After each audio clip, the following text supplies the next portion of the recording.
All right, Khan, Shalom, Shalom. All praise to the Most High God, Yahweh Ba'ashem, Shakwan Balak Yahweh Shah.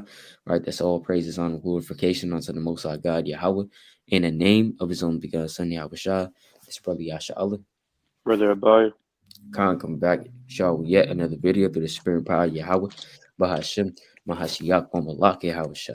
All right, all praise to the Most High God. The brother right next to me on the video is the brother Bai. He's part of WFI Atlanta as well. And he has his own YouTube as well as Instagram page entitled Bio. You can look that up for yourself. Subscribe, follow, whatever you need to do, because there's a lot of edification on there. It's a good brother, mighty, mighty soldier in this truth, right? So come, that we can get straight into it, right? All praises. So I'm gonna go to the book. I'm gonna kick it off with the book of James, right? So we entitled this "Thou shalt be increased at that latter end." So we're gonna be going through the book of Job and pulling examples from Job and also, precepts to basically exhort the nation, and to show, because remember, Job, whatever was written for aforetime was written for our learning. Trying to get that, Baba Kasha, real quick, right? Let's get that Romans 15:4, right? Let's kick off with that actually. Romans chapter 15, verse 4. Uh-huh. For whatsoever things were written aforetime were written for our learning, that we through patience and Hmm. comfort of the scriptures might have hope. Might have hope. You see that? So whatever was written aforetime, that was written for our learning. So literally, Job was not just written just to be written, just to be there, right? His words were written so that we also may learn from Job and from the works of the Most High, right? That we may know that what the Most High is gracious, and that the Most High is long suffering, that we may understand what goes on, that we may have a little bit more understanding about what goes on in the heavens, right? Let's go to the book of James, chapter 5 and verse 10, right? It says what? Take my brethren, the prophets, who have spoken in the name of the Lord. So the prophets, they also are a witness unto us, right? An example unto us that we should how we should conduct ourselves, how we should walk, how we should serve and love the Most High, right? For an example of suffering, affliction, and of patience. So they're literally an example onto us. That's why, brothers, we have to read. You can't think to make it if you don't read the scriptures, man. Right? If you're not reading, the law, the prophets, the gospels, to keep your spirit going and to learn from them, these mighty men, right? Hey, guess what? You're not gonna make it, honestly, right? You're not gonna have that oil with you. You're not gonna have that gas with you, right? You're not gonna have that example. Like, for example, try doing a math problem, right? Try doing a math problem without looking at an example first. You're gonna be struggling. It's gonna be way, way, way more harder. But if you do that math problem according to the example that you see on the board, you know, and guess what? It's gonna be easier for you. So you're just making this truth more harder for you if you're not reading, you know. Verse 11. Behold, we count them happy which endure. Ye have heard of the patience of Job and have seen the end of the Lord, that the Lord is very pitiful and of tender mercy. So James is like, hey, you have heard the patience of Job, man. You have read about it, you have heard about that. And where can we find Job? In the so-called Old Testament? You know, but Job teaches us, the book of Job and the story of Job, literally, right, or the history rather, right? It shows us that the Lord is very, very pitiful and merciful, and it shows you how he conducts himself, right? It shows you that the Lord will not suffer the righteous to be moved. If you're righteous, if you're doing good, he's never going to forsake you, even though it may seem like that, right? But Khan, you got it, King. I'm going to get this real quick in Sirach, classic chapter 2 and verse 1. And it reads, Um, My son, if thou come to serve the Lord, prepare thy soul for temptation. So when people come into this truth, they don't really think about the temptation. They don't really think about going through hell and affliction. All they think is Esau's bowing down and kissing your boots. All they or, think is being seen, doing videos, going out there teaching. But they don't actually understand when you come into this truth, you basically just sold your soul to the Most High God, and He can do anything He wants to do with you, man. Whether you go through a lot of affliction, whether you're prospering, But basically, in this truth, man, you're gonna go through a lot of what's called affliction. That's why when you go to Matthew, I love Um, this verse right here, real quick. Matthew chapter 20, verse 20. Right, so hold on. Matthew chapter 20, I'll start verse 20, and it reads, Then came to him the mother of Zebedee's children with her sons, worshiping him and desiring a certain thing of him. And he said unto her, What wilt thou? Right, so the mother of these two sons, James and John, came to Yahushua. Yahushua said, What do you want? Right? She right, said unto him, Grant that these my two sons may sit, the one on thy right hand and the other on the left in thy kingdom. So she's asking on the behalf of the sons, saying, Can my sons sit with you and eat basically at the table in the kingdom of heaven? Can they make it to the kingdom of heaven? Verse 22. But Yahweh shall answer and said, You know not what ye ask. Are you able to drink of the cup that I shall drink of, and to be baptized with the baptism that I am baptized with? They said unto him, We are able. Now, what does it mean when the Lord says, You know not what you ask? Or when he says, Are you able to drink of the cup thou shalt drink of? Is that cup talking about some Hennessy with some ice in it, some Taylor port wine, some elderberry? No, that cup is talking about affliction, turmoil, getting arrested, getting put to death for this thing, going through hell and affliction like Job, probably getting put out the house, probably lost her car, can't pay the bills, got to go to work, slaving. That's the affliction in that cup that's talking about, man. Even when you go to Acts chapter 12 and verse 1 on down, hey, guess what? That's this same James, he got put to death for the Lord, man. So guess what? He drunk of that cup, right? mm-hmm, That's the cup it's talking about. I'm gonna keep going, verse 23. And he said unto them, You shall drink indeed of my cup, and be baptized with the baptism that I am baptized with. But to sit on my right hand and on my left is not mine to give, but it shall be given to them for whom it is prepared of my Father. Right? Because on the right hand side, those are the children of the promise who are going to make it to the kingdom of heaven. On the left hand side will be the two-thirds and the heathen who's going to get destroyed. But the whole point is that cup, the Lord going to slide you a cup down that bar that you see on TV with all the foam, the beer, the foam getting all on the table. He's gonna slide it right down to you, man. You sitting in the chair, he slide it down to you, you catch it, you gotta gulp that thing, man. You gotta drink all the drink that's in that cup. Whether you go through again, go through hell, probably lose your job, you get beat up, someone's uppercutting you just for saying that they're not gonna make it to the kingdom of heaven. Hey, you have to go through it, man. Same thing as Job, but Con, that's right, man. Con, you have to go through it just like how Job went through it, right? And let's read a little bit of Job real quick. Let's go to the book of Job, chapter 2. Right, let's go to Job, chapter 2, and verse 1. You trying to read that, Baba Kasha? uh, Con. Job chapter 2 and verse 1. Again, there was a day when the sons of God came to present themselves before the Lord, and Satan came also among them to present himself before the Lord. Right, and those sons of God is talking about the angels. Right, remember the sons of God. Yes, they're known as the Israelites, but also in some certain proper contexts, like Genesis chapter 6 is talking about so like in Genesis chapter 6 is not talking about the angels, but in Job chapter 2, those are talking about the angels, man. Right, because they're also known as the sons of the Most High. Right, they're even known as the saints. Right, in certain cases like Deuteronomy, right? They're known as the saints as well, right? The holy ones of the Most High, the sons of the Most High, right? But Khan, so literally you have a meeting, you have literally a council in the heavens, right? You got Yahweh, you got the angels on the right hand side, but you also have Satan on the left hand side.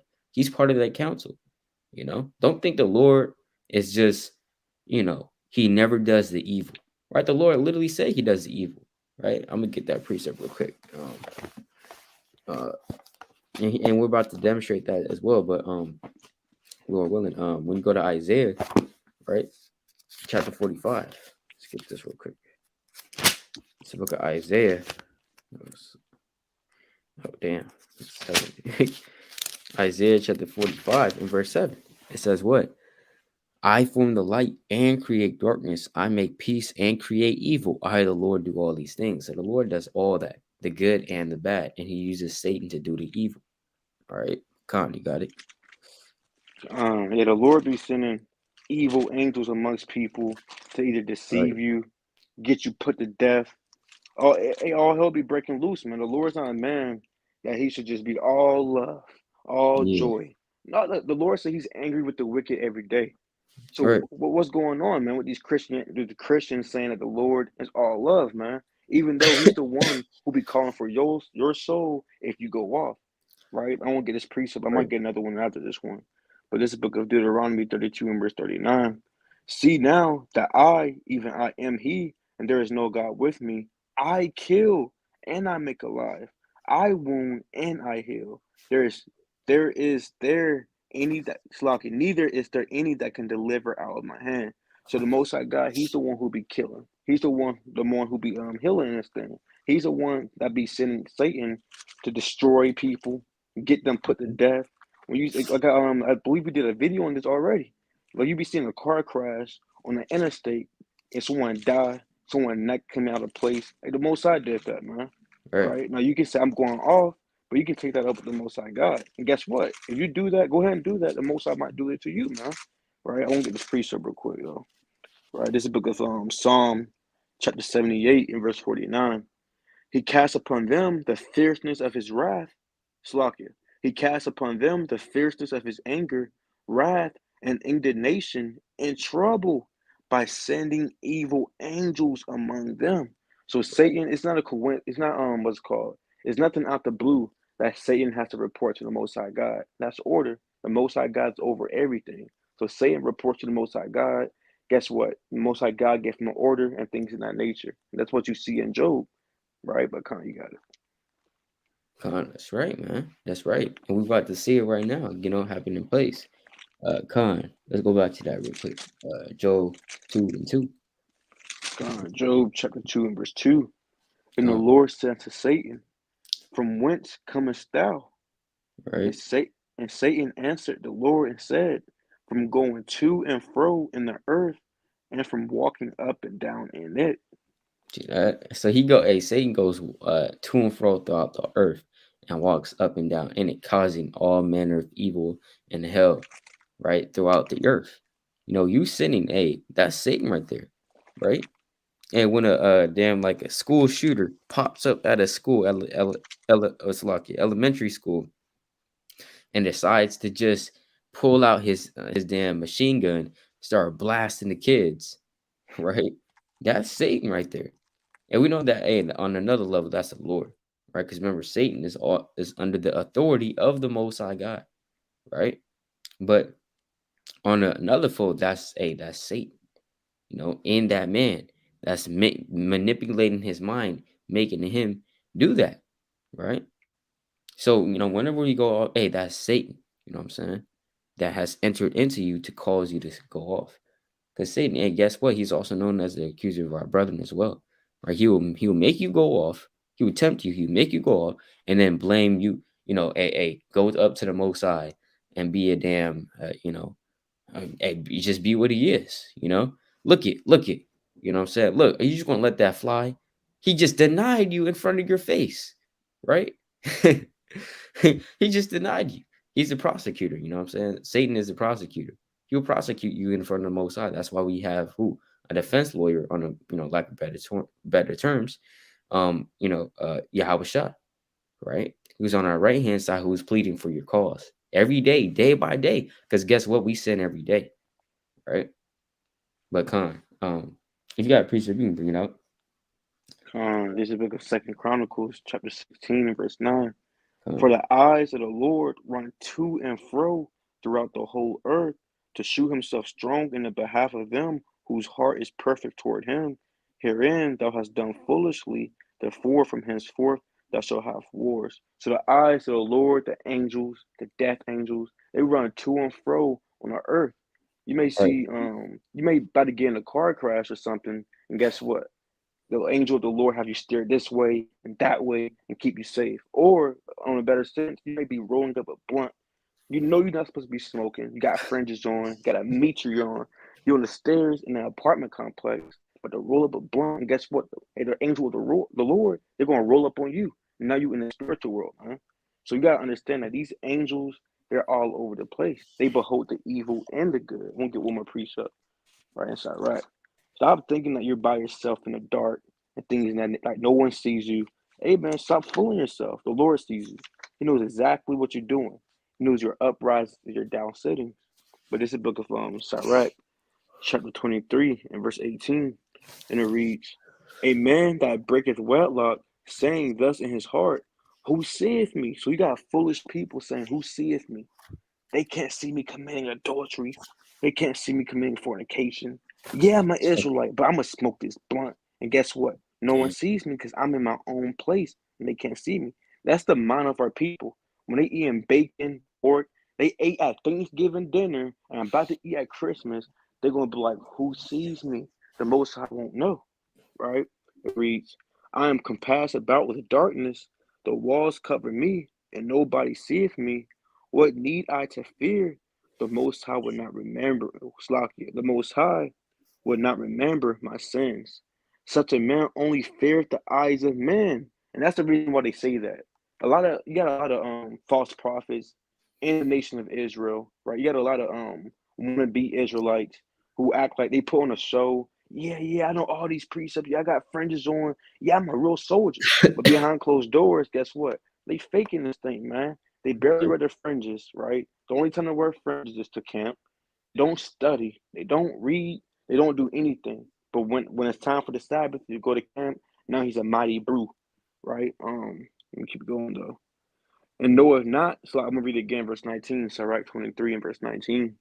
Such a man only feareth the eyes of men, and knoweth not that the eyes of the Lord are 10,000 times brighter than the sun, beholding all the ways of men and considering the most seeker's part. So you got the eyes of the Lord beholding all the ways of men, whether it be good or evil. But Con,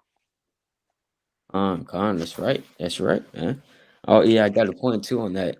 I heard a Moabite, I don't know what, the whole thing, the whole story, but basically I just heard her say, you know, she was talking to I believe the teacher, but she was like, "Hey, who's gonna judge me? Who's gonna judge me?" I was like, I was like, "Oh my gosh, man!" Right? Because I don't know what she was really talking about, but she said that, man. In the pride of Moab, who's gonna judge me? Nobody. That's what she said, bro. I was like, all right, you better watch what you say, man. Right? Because I got a precept on that too, man. All right. Hey, man, because let's go to the second Ezra chapter 16, verse 67. Right? It says, what? Behold, God himself is a judge. Fear him. So the Most High himself is a judge. Right? Yes, he's the judge of all, man. He's the judges of judges. Right? He's the Lord of lords, the King of kings. He's the judges of judges. It says, what? Leave off from your sins and forget your iniquities to meddle no more with them forever. So shall God lead you forth and deliver you from all trouble. Just like how a judge, he can give you a good sentence and he can give you a bad sentence. It's just with the Most High, right? For lack of better terms, he's sitting up there on his throne with the javelin, right? Just to paint the picture. Basically, we're not saying that the Most High literally has a javelin, but you know, to paint a picture, um, sitting up there with his javelin, and he's determining whether you're righteous or not, whether your works suffice, whether your spirit suffices.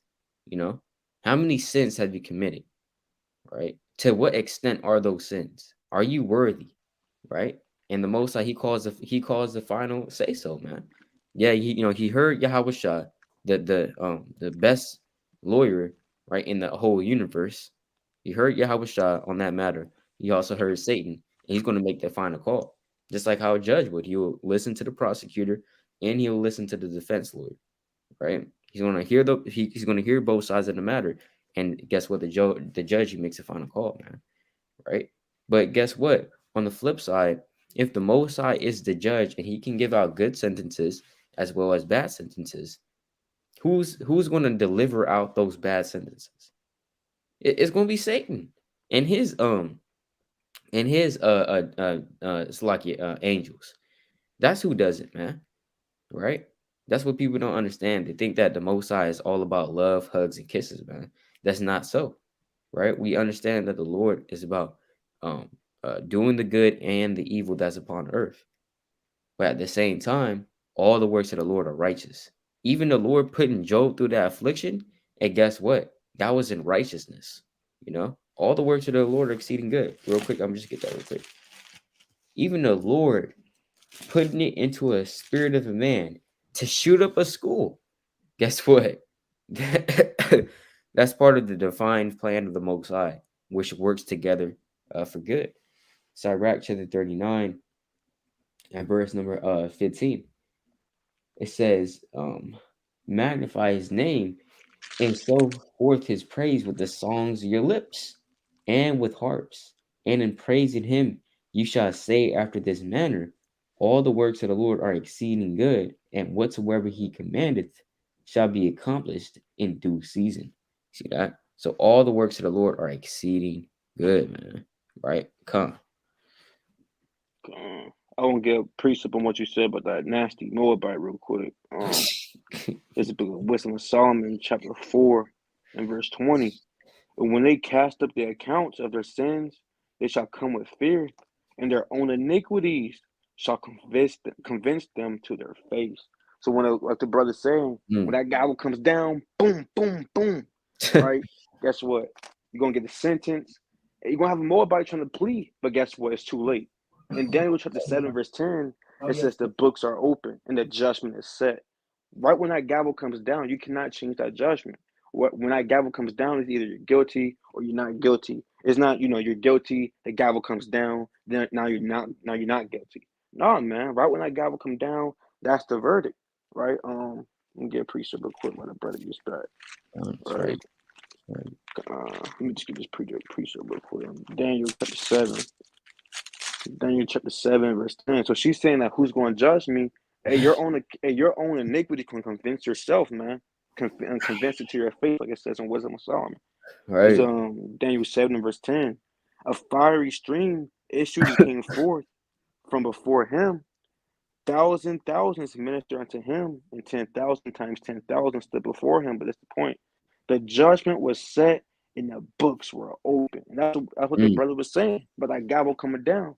When it says the judgment is set, what do you think that is? The Most High God, He's the judge. So that gavel comes down, boom, boom, boom, boom, boom. Guilty. Guess what? You're gonna get tossed in the fire, man. But Con, that's right, man. Yep. And the books were open. You see that? Just like how they judge. You will open up your records, you know what I'm saying? In the courtroom. You open up your records, you look at, how many times you went to jail, if you got misdemeanors, felonies, etc. You know? It's the same way with the Most High. Right? He looks at your works, he looks at the law, he looks at the prophets. He judge you accordingly, you know? Well, the law said this. Did you do that? Nope. Hey, the prophet say to do this. You did that though, right? So it's like, hey, the books were open, man. Right? All praises. Yeah, we can go back to that in Job 2 and 3. Job chapter 2 and verse 3. And the Lord said unto Satan, Hast thou considered my servant Job, that there is none like him in the earth, a perfect and an upright man, one that feareth God and escheweth evil, and still he holdeth fast his integrity, although thou movest me against him to destroy him without cause. See that? Because in chapter 1, Job also lost in chapter 1 he lost his children.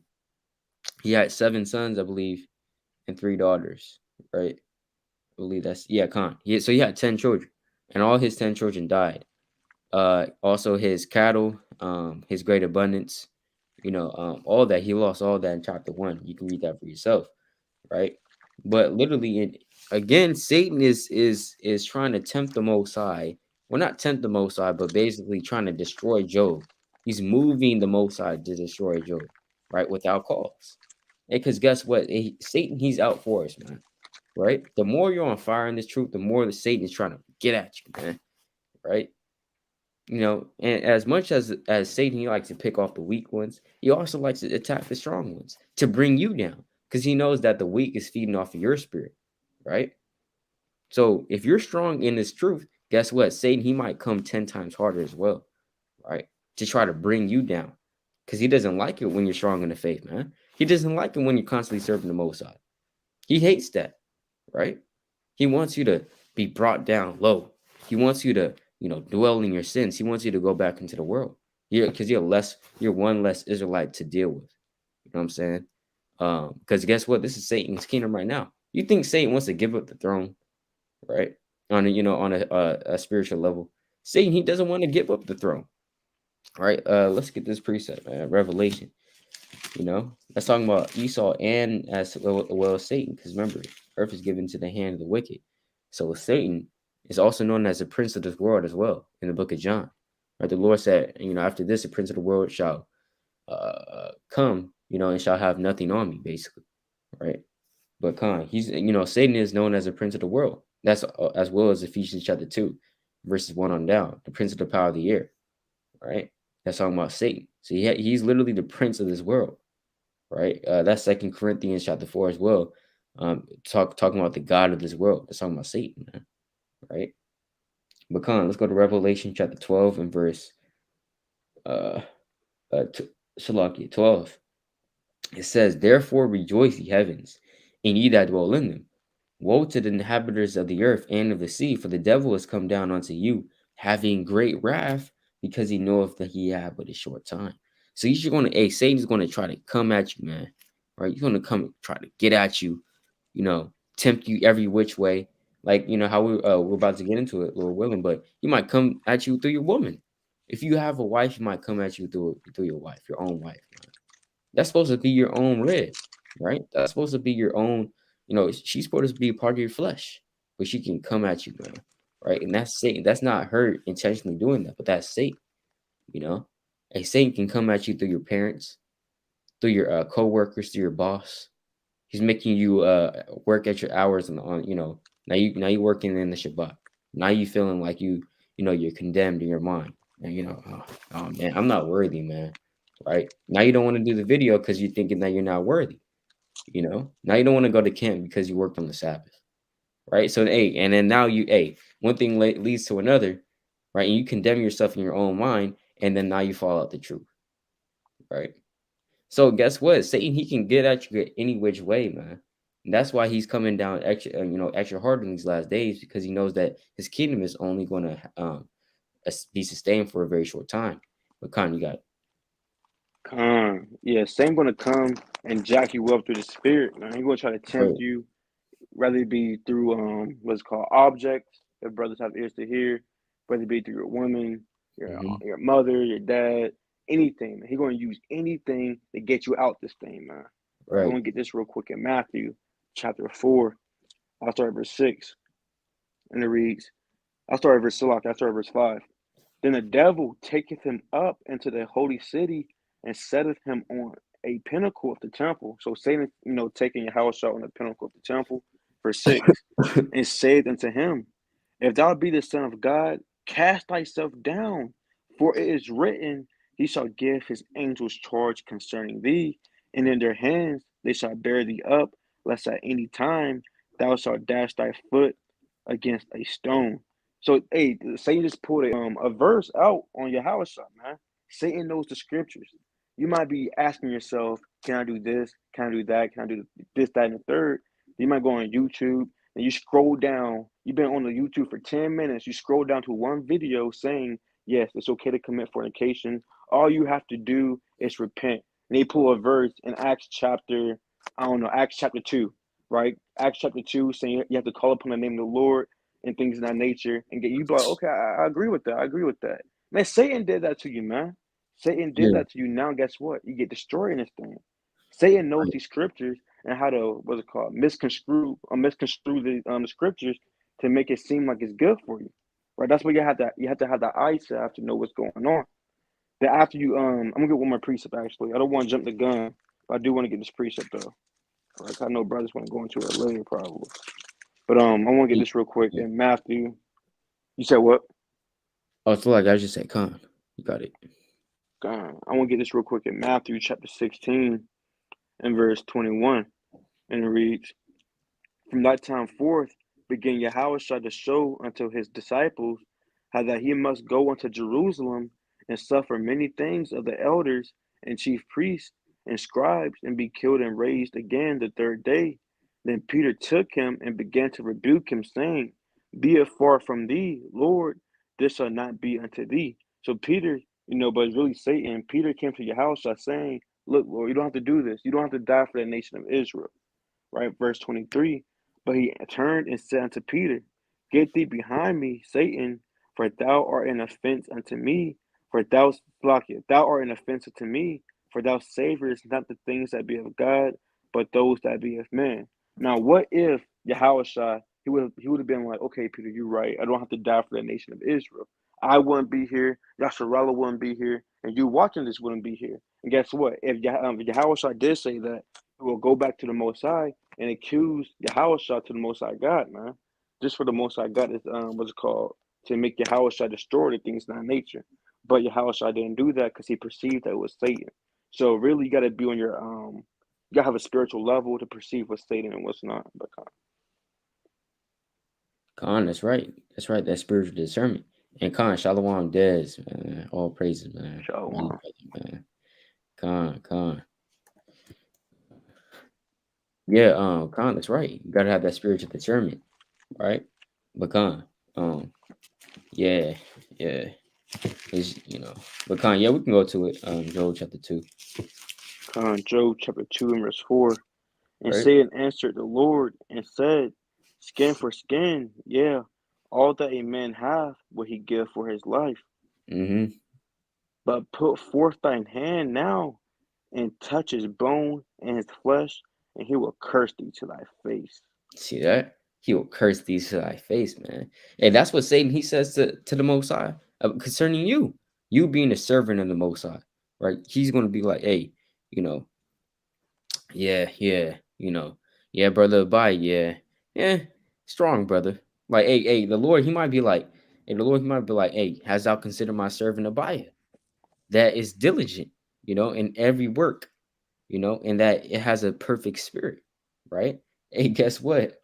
Hey, say he might be like, yeah, but guess what? If you take away that phone from him, he's gonna curse. No, hey, he's gonna curse you to your face, man. But hey, guess what? That happens in the heavens. This is written for our learning, right? The Lord, He doesn't have to show this, but He's showing it to you so that you may have a better understanding of what goes on in the spiritual realm. Because we have no idea we have an idea, but we don't literally know. We don't understand it, right? We can't understand the Most High because His ways are past searching out, man. Right? Why would the Most High literally have a counsel when He doesn't need it? Hey, guess what? You just can't find that out. The Lord, He just wanted it that way, right? But guess what? It says what? Salaki, it says he will curse thee to thy face. So Satan, he's trying to basically get at Job the second time, right? Khan, go ahead, unless you had a point of precept. Blah. All Keep right, Khan. going. Verse 6. And the Lord said unto Satan, Behold, he is in thine hand, but save his life. You see that he is in thy hand. So why are people saying that? Literally, Satan and the Most High God, they're at continual war. Satan, he's kind of throwing his jabs at the Lord, and the Lord, he's throwing his jabs. But the Lord, he can't really get him because Satan, he left to the to the to literally it's a lot. He's in the lower hell, so the Lord can't get him, because the Lord, he can't go down there, right? Because his throne is in the heavens. So, he's always like, that dude Satan, man. I don't know. I can't get him, right? I can't seem to get him. I don't know. The Lord said to Satan, behold, he is in thine hand, right? But what? But save his life. Throughout the whole book of Job, Job didn't die. Throughout all that affliction, Job did not die. So guess what? Satan, he listened to the Most High. Satan, he did his worst to him, right? Arguably, maybe even gave him a sentence worse than death. Because when you read the book of Job, Job said that, I just want to die for real. That's what Job said, right? Let me get that real quick. Sometimes the Most High may give you a judgment through Satan that's even worse than death. It'll tell you that also in the book of Revelation that, Revelation chapter 9, that literally certain men, they wanted to die, but death fled from them, you know? But Khan, let's go real quick. Job. Job literally said, oh that the Most High would destroy me. Let's go to Job 6 and verse 7. The things that my soul refused to touch are as my sorrowful meat. Oh, that I might have my request, and that God will grant me the thing that I long for. So Job said, oh, I wish that the Most High would hear me, right? Verse 9. Even that, so this is what Job wanted to happen. Even that it would please the Most High to destroy me. So he wanted the Most High to destroy him, that he would let loose his hand and cut me off. Then should I yet have comfort? Because Job, he wanted to be comforted. Imagine losing all your possessions. You're a rich man and you lost all your possessions, right? Let's put it into modern terms. You lost your cars. You had 12 cars, right? And a 12-car garage and a big mansion. You had two big mansions, right? You lost all of that in a moment's instance. You had 10 children. You lost them. You lost them all, right? You lost all your money. You know, your woman left you, right, for another man, right? Whatever, all that hell, now you're strung out on the streets. So literally, Job, he just wanted to be comforted. He said, so then should I yet have comfort? I would harden myself in sorrow.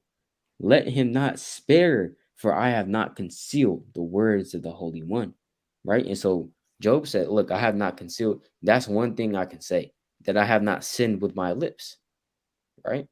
That's what Job said. I have not concealed the words of the Holy One, right? I have not cursed the Most High, right? And it'll tell you that too. In all this, Job did not curse the Most High, with his lips. But Khan, you got it. I can get precept. I can get Job chapter 10 and verse 1, and it reads, my soul is weary of my life. I will leave my complaint upon myself. I will speak in the bitterness of my soul. There's a precept with the brother, Mhm. man. So he didn't want to be on the earth anymore. He even said that cursed be the day of his birth, basically, man. The day, let me get that real quick in Job 3, verse 3. Right. And I'll start verse 1. After this opened Job his mouth and cursed his day. And Job spake and said, let the day perish wherein I was born, in the night in which it was said, there is a man child conceived. And I'm led to believe anyone who's watching this or doing this video or anybody, they never really went through anything to say, curse me the day that I was born. If brothers saying that because they can't pay the car note, you probably got into it with your pops or your mom, your sister, probably got beat up on the highways and byways, and now you saying, curse me the day I was born. Come on, brother. You gotta read Job, man. Job went through hell and affliction in this thing. That's real Right. hell, right? So hey man, that's the type of time Job was on. He was in a time of mourning in this thing, man. Because the Lord he got on him. And when you read the book of Job, Job, he wasn't really being prideful. He was just basically when he was speaking his mind. Because he was being a perfect upright man. Even the Lord said that. So why is he basically saying, why am I going through all of this if I'm walking in the ways of the Lord, basically? Right? So that's why Job was going, saying all these things and going through it, man. Imagine you walking on an upright path and you still going through hell, man. Still getting rebuked and you thought you was doing right. You're gonna feel some type of way, man. How much more Job and the things in that nature? But Khan, that's right. That's right, man. Khan, we can only imagine the kind of turmoil that Job went through this, bro. But Khan, yeah, right. Khan, hey, even Jeremiah said that too. You know, he said, "Cursed be the day I was born." I'm gonna just get that real quick, just for the edification's sake.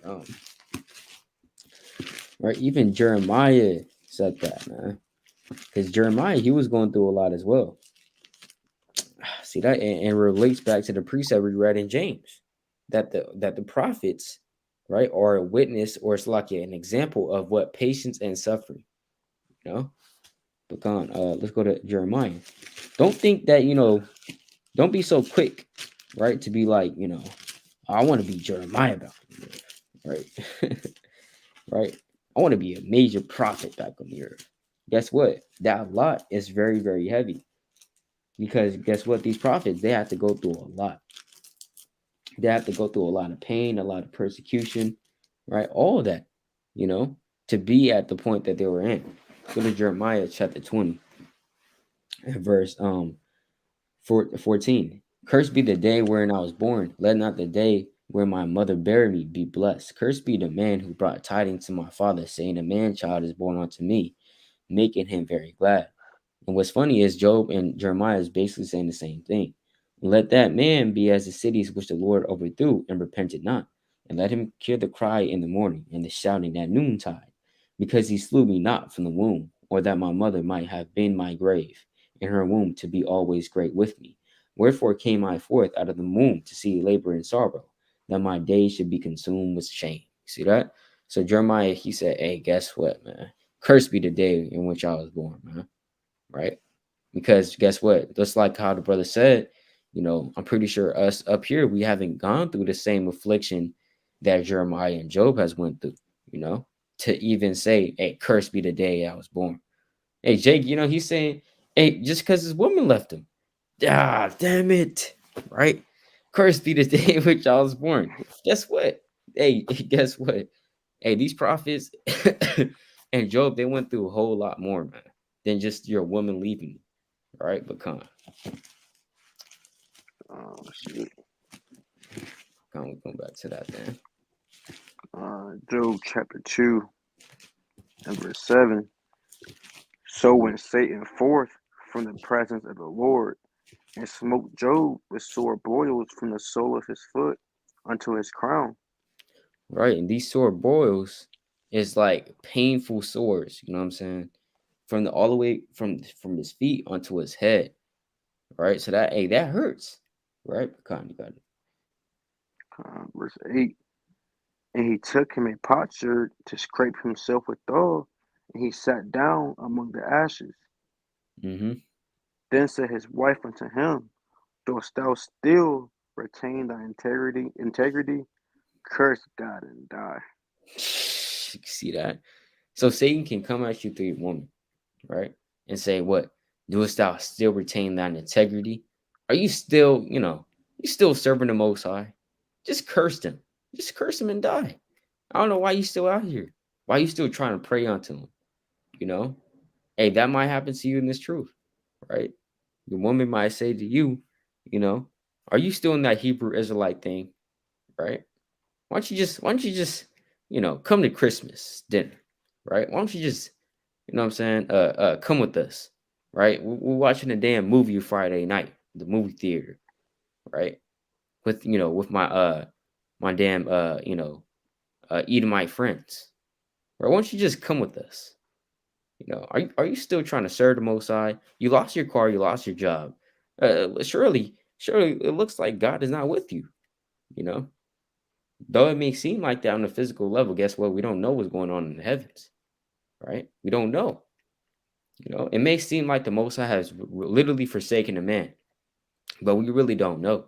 It could be the Most High, seemingly trying to forsake them, right? It may seem like that on the physical level, but we don't know what's happening on a spiritual level. It very well may be the Most High trying that man and making him come forth like gold, hardening him and strengthening him, right? Because remember, the Lord said He chose us in the furnace of affliction, right? But Con. I just want to make one point real quick too. Mm-hmm. What's it called? So remember how it says in Job chapter 2 and verse 3, it reads, And the Lord said unto Satan, remember, it's a conversation between the Lord and Satan. Hast thou considered my servant Job, that there is none like him in the earth, a perfect and an upright man, one that feareth God and escheweth evil, and still he holdeth fast his integrity, although thou movest me against him to destroy him without cause. So the Most High God is talking up Job to Satan, saying he holdeth fast his integrity. Now, when you jump down to verse 9 again, it reads, Then said his wife unto him, Dost thou still retain thy integrity? So was Yeah. it the wife saying that? No, it was Satan, man. Satan took that personal when the Most High God said that. And guess what? Satan hopped on a wife and he said, Dost thou still retain thy integrity, man? And that's scary in this thing, man. Well, not scary, but like, dang, man. Right. Like, Satan really, he know who you are, man. Right? That's like, let me see how I put this, man. Let me see. You might be known for being diligent and things of that nature, right? Like their brother Yasharala, right? The next thing you know, what's it called? Yasharala, he started getting a little lukewarm and stuff like that. Then let's say an evil spirit hop on a brother, right? Satan hops on a brother and call him and saying, ha, ha, ha, you're not diligent anymore, huh? The spirit left you, huh?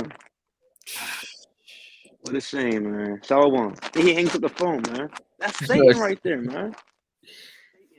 He That's knows who you are, and guess what? Wherever the Most High God tells Satan about you, that's his main focus that he's going to try and attack. Because Satan wants to do is prove the Most High God wrong. That is in his spirit. That's how he was made. It would never happen. Okay, that's the only point I want to make.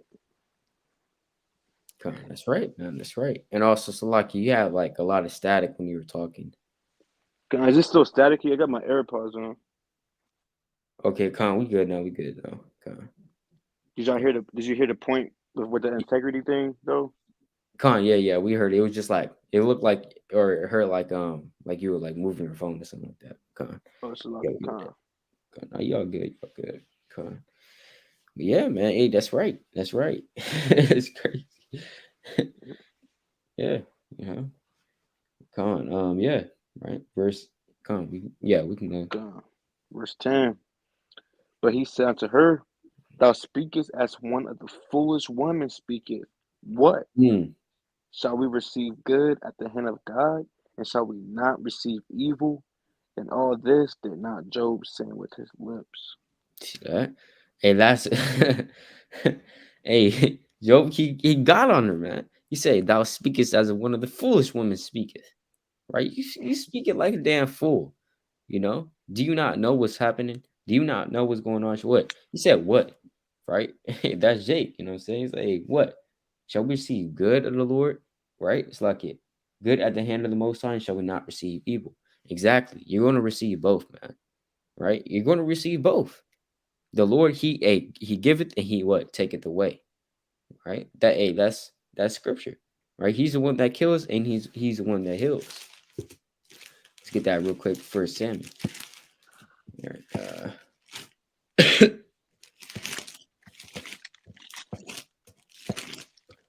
First Samuel chapter 2 and verse 6. The Lord killeth and maketh alive. He bringeth down to the grave and bringeth up. The Lord maketh poor and maketh rich. He bringeth low and lifteth up. So the Lord, he kills and he makes alive. He gives you evil and he gives you good, man. That's all the Most High. That's all the power of the Most High right there, right? And you can't just expect the Lord to just give you good. That's off, right? Now, as soon as you came into truth, you feel like the Most High is just going to keep blessing you and blessing you and blessing you without anything else. He's not going to put you through the flame. He's not going to put you through any pain or anything like that. No, you've been sadly mistaken, right? This truth is, remember, it's even bittersweet, as they'll tell you in Book of Revelation, 10th chapter. When John he ate of that little book that the angel gave him, it was sweet in his mouth, but in his belly, when he fully digested this truth and understand what it was about, guess what? It was bitter. So this truth is even bittersweet, man. The Lord, He'll bless you. You know, you come into the truth, you might even have, your life basically turn around. Now you're striving. In a world you weren't striving. You were striving in wickedness. But you were at your base at a low point in your life. You came into the truth. Now the Lord lifted up your head. Now you have confidence because now you know who you are.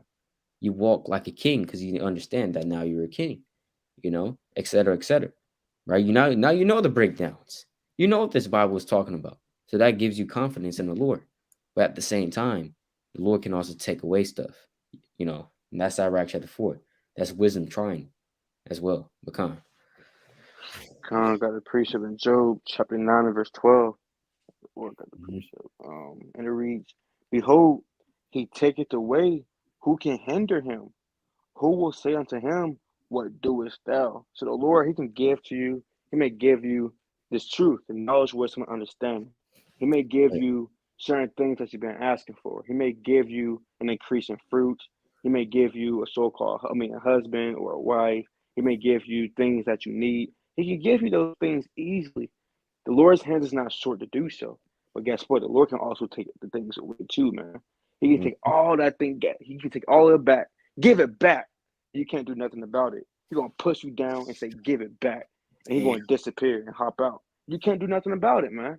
You can't try to Right. fight the Lord, and he got that on one end of the stick, you got the other end of the stick. Y'all playing tug of war, right? You can't be doing that, man. The Lord Right. gonna overpower you anyway, so you can't be fighting against the Lord. And when He takes something away from you, you can't be like, "Why did you do this, Lord? Why did you take away my family members? Why did you take away some of my precepts that I can't remember? Why did you do this to me?" You can't do that, man, because the Lord can do whatever He wants to do. Let me get that precept real quick. The Lord can do whatever He wants to do at the end of the day. Yes, And there's right. nothing you can say or do about it. You can't buck up against the Lord. This is the book of Psalm 115 and verse 3. Psalm 115 and verse 3, and it reads, "But our God is in the heavens, He hath done whatsoever He hath pleased." So the Most High God going to do whatever he pleases in this thing. If it seems best for you to go through affliction, guess what? He's going to do that. If it seems best for you to prosper right now, guess what? He's going to make that to happen. Right? I'm going to get one more precept real quick. Because Job was a wise man. He didn't talk against the Most High God because, he had understanding. Whatever happens, it happens. But this is the book of Isaiah, chapter 55, and verse 8, and it reads, "For my thoughts are not your thoughts, neither are your ways my ways, saith the Lord. For as the heavens are higher than the earth, so are my ways higher than your ways, and my thoughts than your thoughts." So you may Right. not know why you're going through hell and affliction right now. Who knows, man? You might be Job back in this thing. You might be going through hell because the Most High want to show Satan, like, guess what? You can't overcome all his tactics. You can't overcome and make it to the kingdom of heaven. He wants to show Satan that you are someone in this thing. You, no matter what he do, you can't sift you out, man. You're a champion. You're a soldier in this thing, man. So just because you're going through affliction right now, guess what? The Most High God, He knows what He's doing in this thing, man. But Hey man, that's right. That's right. And say he did that to try to bring Joe down and to try to sift him out. Because guess what? Um, Job, guess what? He was one of the righteous, um, probably one of the most righteous people, man. Right to the spirit. One of the most righteous people, because the Lord said that he's perfect and upright. How many men does the Lord say that he basically he's perfect and upright? We can't say many. Not many people are called perfect and upright by the Most High God Himself, right? So literally, Job was one of those men, right? And Job and Satan, he did that to try to set you out. Right, I precept real quick on what the brother's going to. Yeah, you can't fight against the Most High. All right, Job chapter 9 and verse 1. Then Job answered and said, I know it is so of a truth. It's lucky, but how should God be just with the Most High? So how is man going to be just with the Most High? Right? Literally, you can't be perfect in his flesh. Well, you can be perfect in the spirit. Verse 3. If he would contend with him, if man tries to contend with the Most High, he cannot answer him one of 1,000. Most High is not even going to answer you, man. Right? You're trying to say, you're trying to curse the Most High. You're trying to plead against the Most High. Hey, the Most High, He doesn't have to answer you, right?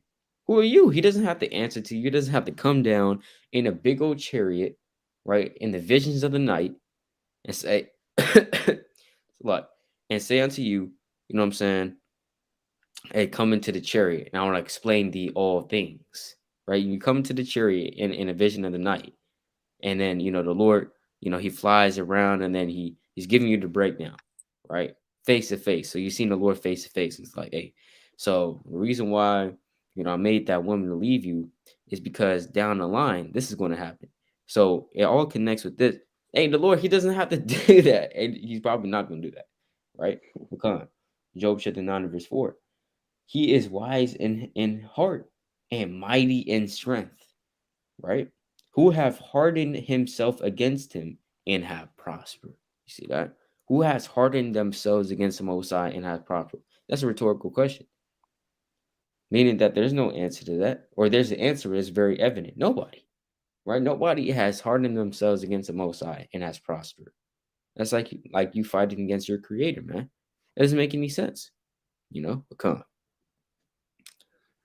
I'm gonna get one more point too. Um, so I want to get this precept real quick. In Jeremiah chapter 31 and verse 36.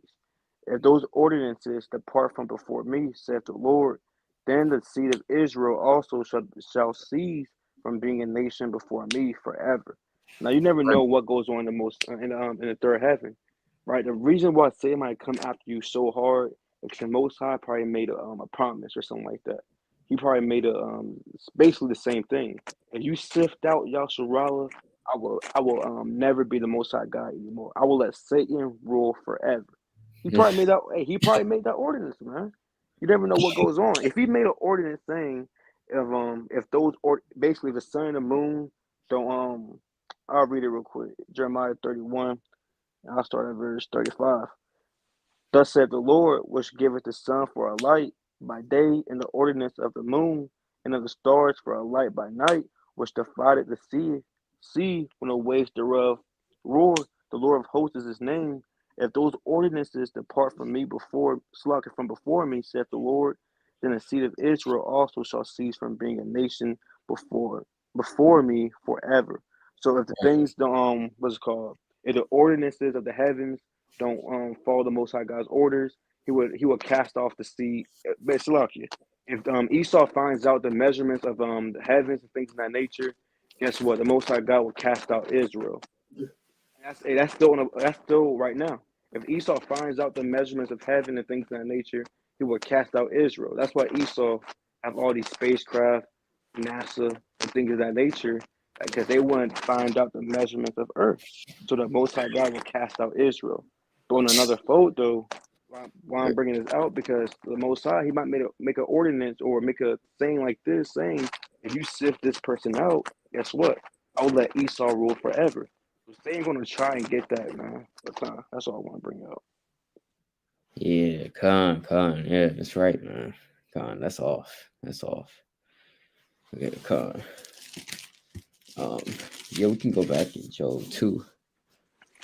Job chapter 2 and verse 10, and it reads, "But he said to her, Flakia, read it again. Con, you can read it again, Con. God. But he said to her, Thou speakest as one of the foolish women speaketh. What? Shall we receive good at the hand of God, and shall we not receive evil? And all Mm, this did not Job sin with his lips." mm. Verse 11. Or, Now, when Job's three friends heard of all this evil that was come upon him, they came every one from his own place: Eliphaz the Temanite, and Bildad, and Shuhite, and Zophar the Naamathite, for they had made an appointment together to come to mourn with him and to comfort him. you see that? Hey, how the Lord also said, he that is brought low, comfort should be given him, or pity should be showed to him from his friend. You know, hey, guess what? When you're going through hard times, that's why we need each other, man. In this truth, we need each other, right? You can't just do it by yourself. You can't just be in your pride. Then, I'm an individual, like F camps. Y'all teaching the wrong doctrine, right? Y'all, how can y'all believe that the new moon is this? Y'all believe that the new moon is this. How can two walk together lest they be agreed? This is off, right? So he's just the individual, like, just sitting back at home, man.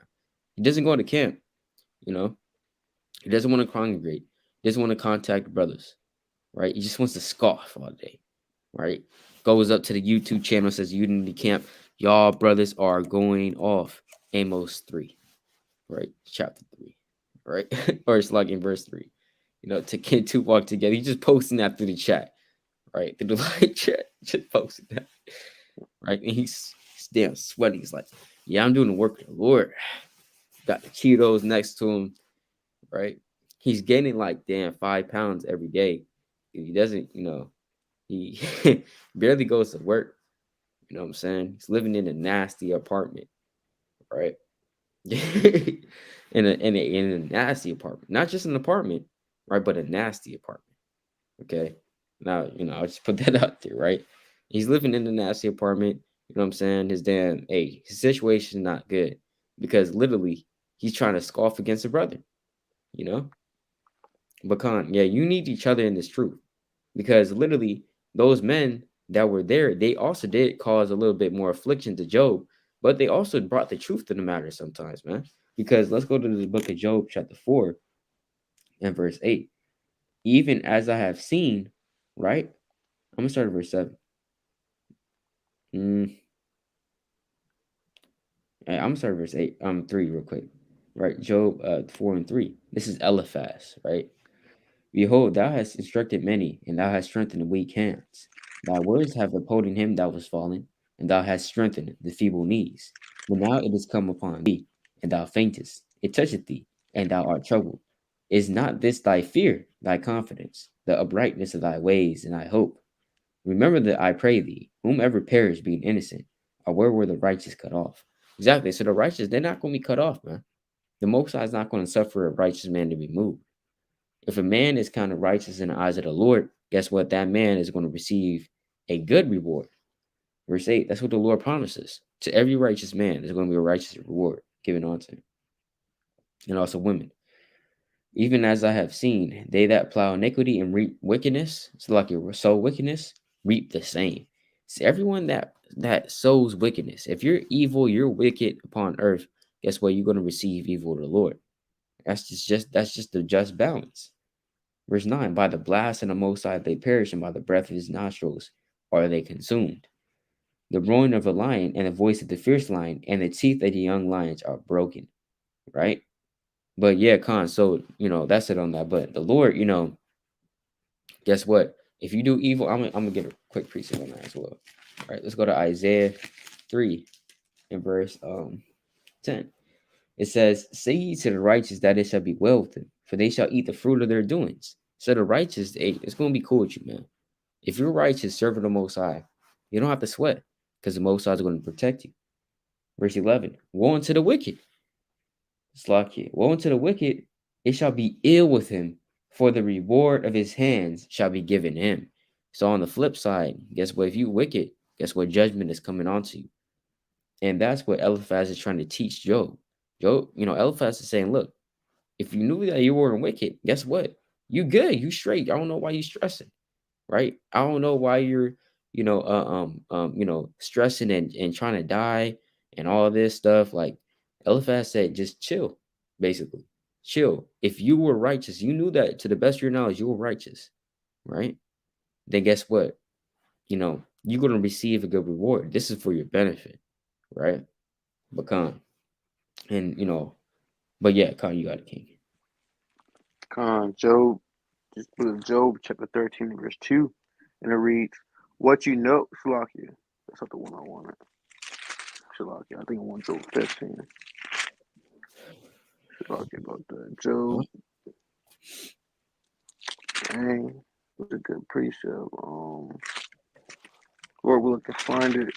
Yeah, but basically, you don't want to have comforters who's not really comforting you. All they Yeah. doing is rebuking you. All they doing is giving you more hard bondage and making you feel like you're nothing, man. You gotta watch out for brothers and sisters like that. When you're going through it, guess what? They're not really comforting you. All they want to tell you is the things you want to hear. All they do is give you the same precepts you heard for forever, man. Right? Well, dang, I can't find it, but Lord willing, it comes back to me. But until I find it, you can go ahead and get it, though, Mark. Oh, Kanye, I just had a point on that. Yeah, yeah. Those three friends were also there for Job's to add on to Job's affliction as well. But yeah, because for example, like how the brother's saying, you don't want brothers around you that's just going to put you down every time you're going through it, right? Like you call up a brother, you try to confess your fault to him, and he's like, all right, yeah, yeah, and he's like, and he pulls precepts like Ezekiel 3, you know, say unto that wicked man, thou shalt surely die. He said, hey, and the brother's like, hey, I got a precept. Goes to Ezekiel, right? When I say unto the wicked, thou shalt surely die. Hey, brother, you got to deal with it. And he just hangs up the phone. Oh, what the hell? Hey, guess what, man? That brother, he might fall out the truth, right? So we got to, when we're also here to comfort one another, man. So I just got a precept real quick. You know, gone all crazy, right? uh kind of have like two precepts, but I'll get this in Hebrews real quick. You Hebrews 3 and verse 13. You know, we should have brothers and sisters around us to exhort us, to continue in the faith. Hebrews 3 and 13. But exhort one another daily. It didn't just say just one day out the week. It said daily, man. Right? But exhort one another daily while it is called today, lest any of you be hardened through the deceitfulness of sin, lest any of you fall out the truth. We want to exhort each other, right? And just like on a physical level, on a sports team, whether it's basketball, track and field, cross country, your team, your teammates, hey, a good teammate is going to be there, when you're going through it. You guys are going through it, damn practice is hard as hell, you tired as hell. But guess what? That one teammate, he's going to lift up the spirit of the team. He's going to be like, hey, you guys won, you got to go get it. We trying to go get it. Hey, one more, one more, one more. Right? You guys are doing suicides. You know, hey, he's always like, hey, dude, let's do one more, one more. All right, we're trying to make it to the playoffs. We're trying to make it to the championships, etc. One more. And we, in track and field, we do 400s. Hey, he's saying, hey, he's the only one that's there saying, hey, we gotta do one more. Come on. All right, it's not enough. We gotta do it. Hey, guess what? He's tired too. The whole team is tired. The whole group is tired. But guess what? He's saying, hey, he's trying to exhort the team because his heart is invested in that thing. His heart is really invested in. He really wants that. He really wants the team to be successful. So just like us, man, we got to be exhorting one another, and comforting one another when we go through it. Come. Kind of found it. This is the book of Job, chapter 16 and verse 2. I have Mm-hmm. heard many such things. Miserable comforters are ye all. So Job, man, his friends were getting on him, man. He said, miserable comforters are you all, man. They Right. getting on Job. You don't want to be going through something, and all you hear on the phone is brothers getting on you. All you hear from probably your mom, your dad, everyone just getting on you. Right? You just lost a lot of stuff. You're going through it, and all you hear is rebuke, man. No one wants to. That's a bitterness to the soul. You might fall out the truth. You got a lot of people who get depressed and want to kill themselves, man. You gotta watch Yeah. out how you comfort people in these things, man. Like the brother said, you have a bad game, but the thing is, you have a bad game. You don't want brother saying, "Don't ever shoot the ball ever again. Just pass it to me." That's going to lower down his confidence, man. He might not. He don't. He might just want to stay on the bench. He Yeah. probably don't want to play anymore, right? He's, hey, don't ever teach again. That was the worst teaching ever. Hey, a brother might get the spirit and might jack somebody up if you say that to them, man. Right? You don't want to set nobody, man. That's off. And the Most High gonna put you to death for that. You got to be you gotta know how to comfort people in this thing. Don't be on the phone saying, "Yeah, yeah, yeah, I'm going through it too." I'm going through it too. It is what it is, man. So, and you flip the topic on you. You get the brother about to he about to fall out the truth, and then you say, "Yeah, I'm going through it too. Let's talk about me." You don't want to be like Yeah. that, man. That's going off. And then guess what? The brother Right. fall out the truth, and you wonder why he's not showing up to camp. That Right. that blood is on your hands, man. You gotta know how to comfort brothers, man. Pulling the right precepts at the right time. Sometimes the brother might not want you to speak. He just wants you to hear him out. He just want to talk, Mhm. man. You never know. You gotta know how to comfort people in this thing, man. The same way the Lord comforts you through the Spirit, the same way you got to comfort your brothers in this thing, man. But Khan, that's mighty. That's mighty. Yeah, I just got one quick precept on that. Famous First Thessalonians 4 and 18. Wherefore comfort one another with these words. You see that? So when you comforting the brother, man, you can comfort him through your exhortation. But how much more, these comforting scriptures. Within these scriptures, you want to give brothers, the right precepts. That's also being a wise master builder, right? You don't want to give, just like how you don't want to give, you know, like for example, a man that's just coming into the or he just walked up to the camp. You don't want to give him certain precepts because or else he might just bug out, right? You want to give him on certain precepts, not every single precept that there is. You're just trying to be there just to damn show off your wisdom. You know what I'm saying? Now you tell the brother, are you is you're Israelite king, this and that. Now you go into Daniel chapter 9, verse 24 on down, right? Now the 70 weeks, right? Why are you going through the 70 weeks? The brother, he doesn't need that right now. Now you're going into second Ezra chapter 11, right? So the 12 feathers, right? That's going into this, and that, right? The brother, he never heard of Yahweh. You're talking about, hey, so the lion is representation of Yahweh Shah. So we go to Revelation 5:5. Hey, we're not going to give those precepts out to a brother that's just coming in. So likewise, when a brother's going through it, we have to understand with the spiritual discernment and being a wise master builder, what precepts to utilize, that line up with this situation that would be comforting onto him. Because you have comforting scriptures in the Bible, as well as you do have more so like a little bit more serious scriptures, right? Like how the Lord say, thou shalt, I say to the wicked, thou shalt surely die. That's a little bit more serious right there. But there, as much as there are serious precepts like that, there's also comforting precepts. Become. I can get with my precept. This book of Luke, chapter 22, and I'll start at verse 28, and it reads, "You are they which have continued with me in my temptations." So you want to be there with your brother when he's going through his diverse temptations, afflictions, and tribulations. You don't want to be that brother who's only there in his prosperity when Yeah, he's prospering, things of that nature. You want to be there when he's going through affliction, when he got nothing. His clothes got all holes in it. His socks, his dang on toes out the socks, man. His shoes falling apart. He got nothing in this thing, man, going through hell. You want to be with a brother, when he's going through that. So in his prosperity, guess what? You're still with him in this thing, right? Even Yahushua said that to the apostles. He like, hey, basically saying, hey, man, y'all been here for me, man, right? It means much, right? Verse 29, and I appoint unto you a kingdom as my Father hath appointed unto me, that ye may eat and drink at my table in my kingdom and sit on thrones judging the 12 tribes of Israel. You see how the Lord said, hey man, y'all been here with me, through my tribulations, my temptations. Guess what? I'm gonna have y'all to sit at 12 thrones judging the nation of Israel just because y'all been faithful unto me, man. Right? But the whole mm, point is the next few verses though. Verse 31. And the Lord said, Simon, Simon, behold, Satan have desired to have you, that he may sift you as wheat. And that's on another spiritual level, how you might see our brother, he's going through hell, his countenance changed. He used to be all happy and excited, turning up. But next thing now, guess what? His countenance is saddened. He's not really as what's called, he's not really laughing as much. He's quiet now. He's always meditating, thinking, right? His mind is just, he's depressed and stuff like that. You gotta be like, hey, look, man, I see you going through it. I'm gonna pray for you, man. Stop, stop. You gotta stop being selfish. You see your brother slowly falling away. He's not really being as diligent as you know he could be. You say, hey, it is what it is. I mean, the Most High, I'll throw up a prayer for him, but hey, all praise to the Most High. No, man, check on that brother, man. Get with him, see what's going on, right. right? Verse 32.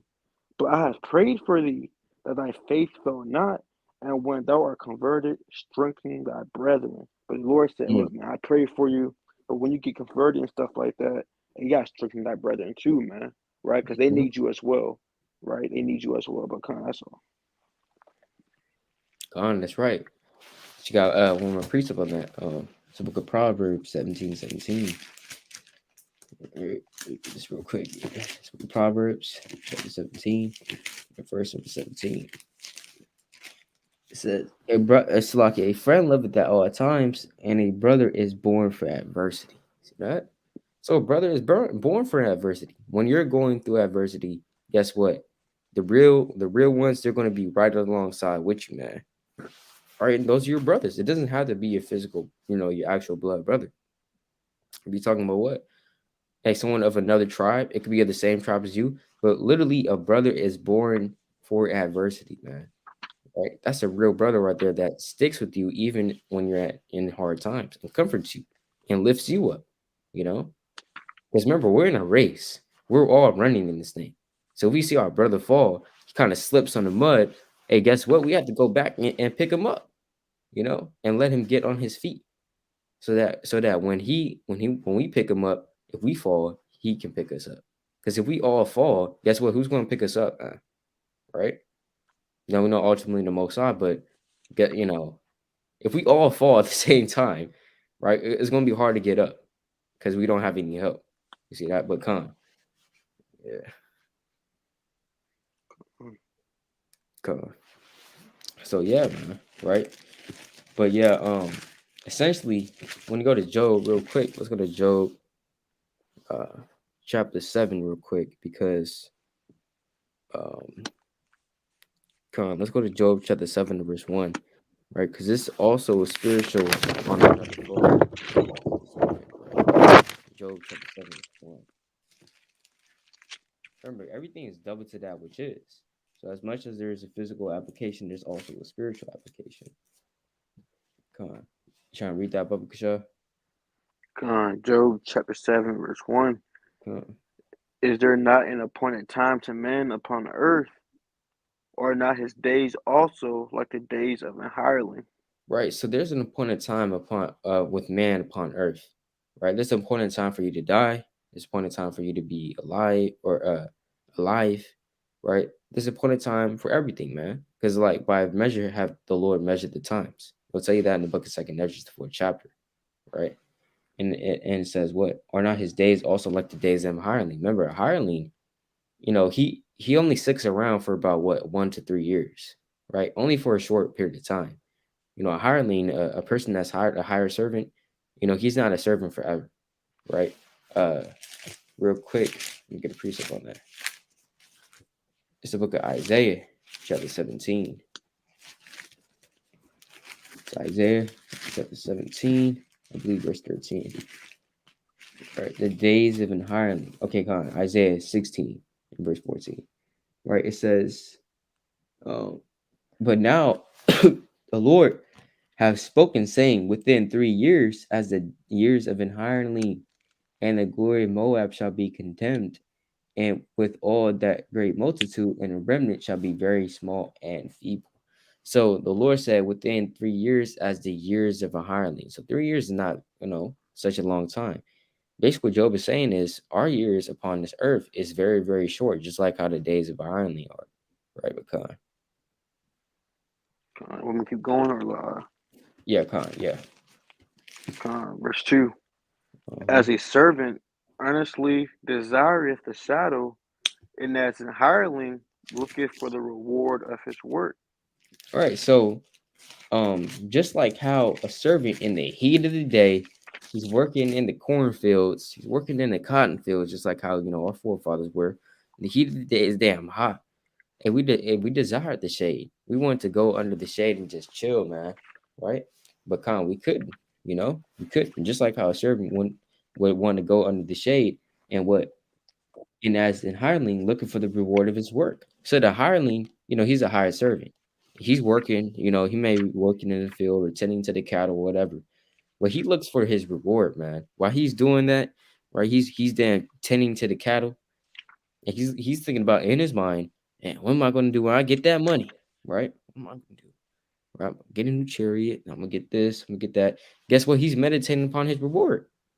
And just like I'm gonna take it on the spiritual level of the spirit, right? That servant is guess what? Us. We're the servants of the Most High, right? And we earnestly desire the shadow because we're in what? We're in captivity right now.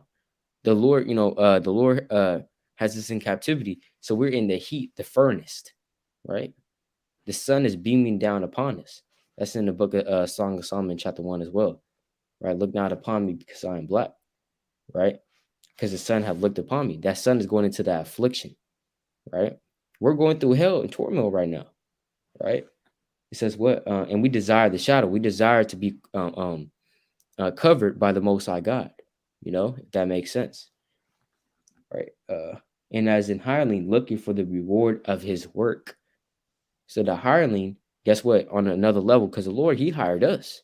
So we looking for our reward in this thing, right? Brothers and sisters, we should be looking for that reward. We can't take our mind off the reward, off of what the Lord promised to us, which is a penny a day, which is what the kingdom of heaven, right? We can't set our mind off of what the Lord has promised to those that love Him, which is what the kingdom of heaven, everlasting dominion, righteousness, etc., etc. But King, you got it. This is the book of Second Esdras, chapter 2 and verse 35, and it reads, Mhm. Be ready to the reward of the kingdom, for the everlasting light shall shine upon you forevermore. So the Lord said you gotta be ready to the reward of the kingdom, man. We gotta be ready and diligently Right. seeking to be rewarded that kingdom. You working in the field right now, day and night, whether you be doing videos, whether you be reading, whether you be teaching, whether you be studying, whether you be counseling, doing all these different things. If you are aqua in this thing, a sister in this thing, you might be taking care of the youngins, right? Cooking, keeping the household clean, right? We're always working in this temple. We're working in our field. We're working in our house to keep it clean. We're doing all these things right now, and you know we're gonna get rewarded for that, man. The Lord said, "Gotta be ready for it." The Lord gonna give you a crown. He's gonna give you infinite amount of gold, pearls, stones you never heard of. Read the book of Right. Tobit, I believe, chapter 14. Read Revelation, chapter 21, man. Goes into the stones, the things you never saw before. Right? I never saw, I don't know how to say it, man. Amethyst, something like that. I never saw that in real life. I never seen Right. carbuncle and things of that nature. So Right. we gotta be ready in our minds to get that thing, because we have faith that we will get that. We have faith that we will have slaves, we will have handmaids, we will have concubines, multiple wives, servants in this thing, Mm-hmm. rulership. We're gonna be kings, judges, priests in this thing, Mm-hmm. man. We have faith for that. We gotta be ready to receive that. Because the Most High keeps the law, He's not going to tell you to work. You get no pay for it, man. But the only way you Mm. get paid is if you finish the job. So we gotta finish the job and endure until the end. When our sun goes down, guess what? We're gonna get our pay. Okay. That's right. That's highly spiritual in the thing, man. Right. That's literally the book of Matthew, the 20th chapter. Con. Yeah, we can keep going to that. And Job 7. Mm-hmm. Job chapter 7, verse 3. So am I made to possess months of vanity, and worrisome nights are appointed to me. Yeah, con. Just like us on the physical level, or it's like your spiritual level, miserable nights are appointed onto us. We're gonna have a lot of miserable nights, man. Right? Miserable nights when you tired as hell, but you still do that video. Man, you see miserable onto you, man. Or a miserable night, you got camp until like damn 12 a.m. Right? That's it, it's a mighty camp, it's a mighty night, but it's also miserable onto you because you're tired, you're afflicted in your flesh, right? Literally miserable nights are appointed onto us, man. In this truth, we have to go through it. We just have to go through it. If you want the kingdom, you have to go through the pain to get there. You know, Job, in order for him to have two times as more as he had, when you read Job, the last chapter of Job, it'll tell you that the Lord blessed him twofold. Basically, he had twice as much. So in order for Job to get there, he had to go through a lot of pain and a lot of affliction. You know, and his faith had to be tested at an all-time high. You got a king. This is the book of Psalm, chapter 6, and verse 6. I am weary with my groaning. All the night make up my bed to swim. I water my couch with my tears. So even David, he said he's always groaning. He kicked back on the couch with his tears in this thing, man. Right? Because guess what? Our forefathers wasn't living good. Job wasn't living good. Right? Abraham had to walk all the way from here, sojourn to over there, man. Right? Joseph, he was locked up in this thing, but then he was second in command of Egypt. Right? Moses, right? He was in a river, right? So all hell was breaking loose with our forefathers. But the thing is, guess what? Their latter end was always great. Abraham, he's the father of many, the father of nations. Joseph, again, he was second in command, and two whole nations came from him, man. And guess what? And he got the birthright, right? Moses, guess what? He was a leader of the people, leading them through the wilderness, man. The Lord chose him to do so. He has a what's called an incorruptible name that's never going to perish. Everyone, everyone to this day talks about Moses, right? David. Everyone to this day talks about David. But the thing is, what makes them set apart from the people that's not really talked about? These men actually went through a lot, man. They had to go through hell to get that everlasting name.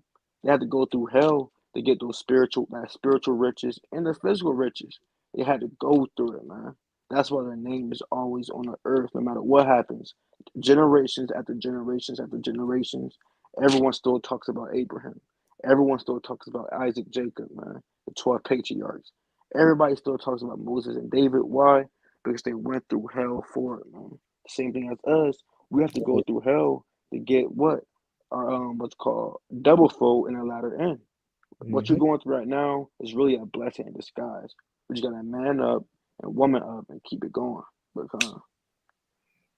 Hey man, that's right. That's right. And all you see right here, the glamour that the people in the world have. That's what the Lord said in Sirach 9:11, envy not the glory of the sinner. Right? Don't envy the glory of the sinner, for thou knowest not what shall be his end. You know? Because guess what? We see these sinners, they're living out prosperously. They it seems like on a carnal level that the Lord is dealing with them. Because they have all the nice cars, they got the women, they got this, the damn clothes. They have the nice house. They have all that. But those are blessings on the left hand side. Guess what? They don't have any knowledge of the Most High. They don't know the scriptures like how you do, man. And we have to have that faith that the Most High, though we our start is small right now. Brothers, we don't have a lot. We don't have a lot of substance. Neither do we want a lot, right? But the Lord said that literally, and Job is a little physical living testimony onto us that this is true, that we're going to start off small, but in our latter end, Lord willing, part of that number is going to greatly increase. We're going to have twice as much, 3 times as much, 7 times as much in the kingdom of heaven, you know, as long as we endure in this thing. Come I gotta get into the precept real quick then. Right. That's why the so-called white man, he's not gonna be remembered. He's never gonna be right. remembered because why? He don't keep the commandments. After 1,000 years of his captivity, you're gonna have a such thing called Esau's trouble. You're gonna get exterminated off the face of the earth. And guess what? No one will be thinking about Esau. Thousands and thousands and thousands of years in the kingdom of heaven, our kids won't be thinking about the so-called white man. They're gonna be playing in the chariots. They're gonna be playing in the streets, man. They might be, I don't know, Jake, they be drag racing now in their whips, right? In their spaceships, they like to call it. That's what they're gonna be doing in the kingdom of heaven, having fun. They won't Um, be being oppressed by the so-called white man. I'm gonna get this precept real quick. right. Job chapter 18 and verse. I'll get straight to the point. Verse 17. His remembrance shall perish from the earth, and he shall have no name in the street. So again, Abraham, he has a name in the streets, right? David, Moses, Joseph, Yahushua, Peter, Paul. These Right. men have named in the streets. Job, they have a name in the streets, but you will never hear the name of Esau ever again in the kingdom of heaven, man. That's why it's important that we keep the commandments and do the things that the Lord delights in. Mm-hmm. That's right. That's right. Come. Yeah, we can keep going there in Job 7. Uh, Job chapter 7. uh, Job chapter 7 and verse 4. Mm-hmm. When I lie down, I say, when shall I arise and the night be gone? And Mm. I am full of tossings to and fro unto the dawning of the day. So that's highly spiritual, man. Right? That's highly spiritual. How? Because on the spiritual level, it says what? When shall I arise and the night be gone? That's what the elect are saying, man. They're crying out to the Most High. When is the night going to be gone? Because on a spiritual level, we're in the heat right now. Right? It's like we're in the night right now. Because in this land, there's no darkness. It's like there's no light in this land. We're in darkness right now. Because guess what? The darkness is symbolic for what? The evil. Evil is prevailing the earth right now. You know, evil is prevailing the earth right now. And so, if evil is prevailing the earth, that means that we're in the spiritual nighttime, man. Right? We're in the spiritual nighttime. Guess what? When all hell breaks, basically, you got the demons out at night. You got spirits out at night. You got predators out at night. Evil creatures at night, man. You have all hell breaking loose upon the face of the earth, at night, and the Lord, and we say what to the Lord? When shall the night be gone? When is this nightmare going to end? Right? When is the sun going to rise? When is Yahweh Shah coming back? Because remember, the sun on another level is representative of what? Of Yahweh Shah and the Most High God. Because the Lord said, I am the light of the world. And he that followeth them or believeth in me shall not shall not abide in darkness, but shall have the light of life. That's John chapter 8, verse 12. You know, by you there. Con, Salak, can you get for me real quick Malachi 4 and verse 2? con. So, Book the of what? Malachi, chapter 4, and verse 2. Mm-hmm. But unto you that fear the name shall the Son of Righteousness arise with healing in his wings, and you Mm-hmm. shall go forth and grow up as a cat as calves of the stall. See that? So the Son of Righteousness. No, that's not going into the Sun God, right? It's you know what I'm saying? That's off, right? But the sun is what? The giver basically of light during the day, right? It's a big, very, very, very large source of light.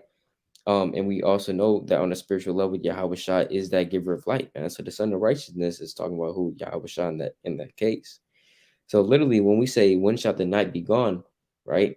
We damn going through it. We in tossings to and fro, man. Right? But you got a precept or point on that? That's why Yahweh is called the bright and morning star, because the Yes, first right. light you see out the darkness is that morning star, man. This is the book of Revelation, Mhm. chapter 22, and verse 16, and it reads, I, Yahweh have sent mine angel to testify unto you these things in the churches. I am the root and the offspring of David, and the bright and morning star. And that star be kind of bright, man. You go out, you probably go to work around 4 a.m., 5 a.m. You go out to work, you could have sworn you saw a chariot, right? That thing be so bright, because that's the first light you see coming out of darkness. That's the first thing we see. Mhm. Yahweh coming out of this darkness, man. So that's why he's called that bright morning star. It's all spiritual. But Con, that's right. That's right. I got another precept on that too, man. Yeah, Con, that's mighty precept. Let's go to Proverbs 4. Right, it says that we're with tossing to and fro to the dawning of the day. So we're tossing to and fro in this captivity, man. We're tossing to and fro in this flesh. If you have ears to hear, right? We're crying out to the Most High. Right? We can't damn. I'm pretty sure brothers have experienced it. You can't go to sleep. You got to work early in the morning. You got to work at 5 or at 6 a.m. You got to wake up. But so you try to get a good night's rest, but the spirit just wakes you up at 3 a.m. You try and go back to sleep because you only have about what 2 hours of sleep, 3 hours of sleep, right? You try to go back to sleep, trying to toss to and fro. It's damn hot because it's summer. Put the fan on. Now it's too cold because you're sweating, right? So you turn it off. You're just tossing to and fro because it's hot, man. Right? You can't get comfortable. You're uncomfortable. Hey, just like in this world that we live in right now, we tossing to and fro spiritually. You know, we can't stand this flesh. We smote upon our breasts, etc., etc. Right? But come on, get this real quick. Until what? Until the dawning of the day. We're going through this pain and affliction until the dawning of the day. When is that? Really, when Yahweh Shah comes back, and really, the day is also going into what the kingdom of heaven, right? The perfect day, as you know. So go to Proverbs 4 in verse uh so lucky. Verse 17. For they eat the bread of wickedness and drink the wine of violence. But the path of the just is as the shining light that shineth more and more unto the perfect day. So what's the perfect day? The perfect day is going into the kingdom of the Most High God. That's the perfect day, in which you can see all things. So like it clearly. In the nighttime, you can barely see stuff. God have the light with you. You can barely see. But as the sun starts rising more and more, you can see a little bit more better, right? And that's why the Lord, man, that's spiritual. Man. Because literally, there's a certain point in the day in which you don't need lights to see. You know what I'm saying? You don't need the candle. And in Revelation chapter 22, it talk about in the kingdom of heaven, you're not going to use a candle. On the it's spiritually talking about, you're not going to be basically using this knowledge that we have right now, like You don't need videos in the kingdom of heaven, right? You're going to know the knowledge. But it says that the Lord is going to be our light, and so that's spiritual as well. It ties into each other, right? But yeah, that's really that's it on that I had, right? Uh, Con, so I'll give you one more report. The right, book of Micah, chapter 2 and verse 10. Because when you tossing to and fro, man, you can't get no sleep. You probably got school or work in the morning. yep. It's 3 a.m. You got to wake up around 7. It's probably 3 a.m. You got to wake up at 5. Right? You tossing to and fro. You keep looking at the time. 1 minute it's 3 o'clock. You keep tossing to and fro. Next thing you know, it's 3:30. Tossing to and fro. Guess what? You got to wake up at 5. It's 4:30 in the morning, and at 4:30 you fall asleep. The next thing you know, it feels like 2 seconds, and then the alarm clock going off, man.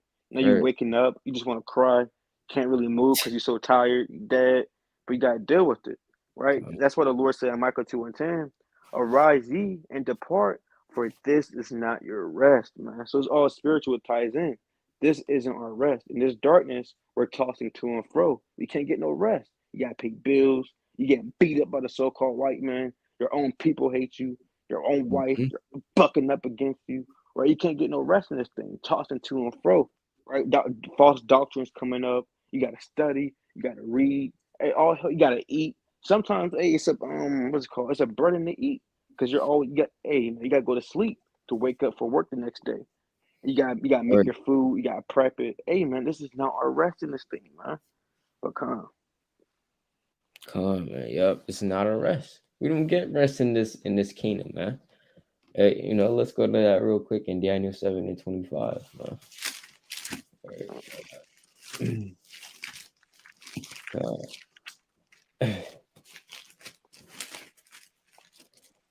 Daniel 7 verse 25. It says, "And he shall speak great words against the Most High, and shall wear out the saints in the Most High." So that's also Esau's job, man, to wear out the saints in the Most High, right? And to think to change times and laws, and they shall be given into his hand until the time and times and the dividing the time. So that's also Esau's job as well as Satan's job to wear you out, man. And you'll go to work, you will do your shift. Hey, as soon as you come back home, right? You're hungry as hell, so you go eat something, right? You kind of sit down on the couch, you're like, all right, let's get into this. 5 minutes into reading, you sleep. It's like, damn. And you wake up, you got to go to work the next day. Like, oh my, only got 5 minutes of damn reading in, man. I didn't even finish the chapter. That might happen to certain brothers, because Satan, he wears us out in the society. It's not our rest, right? This is not our rest. The Lord said that our rest, and the everlasting rest that's coming is talking about the kingdom of heaven, man. you know and hey, guess what? After Job, though it's not written, but when Job received of the Lord twofold at the end of the book, guess what?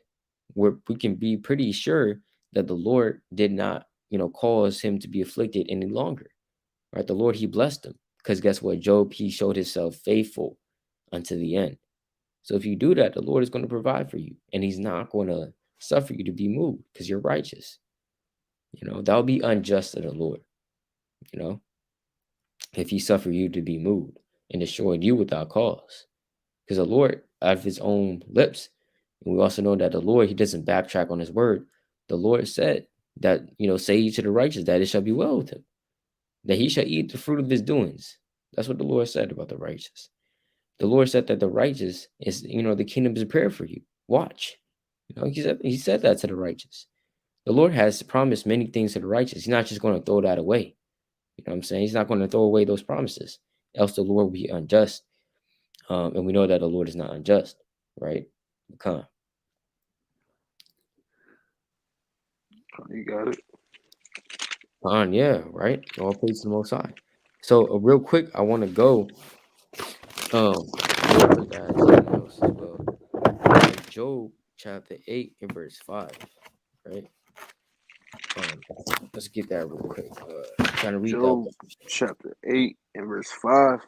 Come. If thou wouldest seek unto God betimes, and make the supplication to the Almighty, Mm-hmm.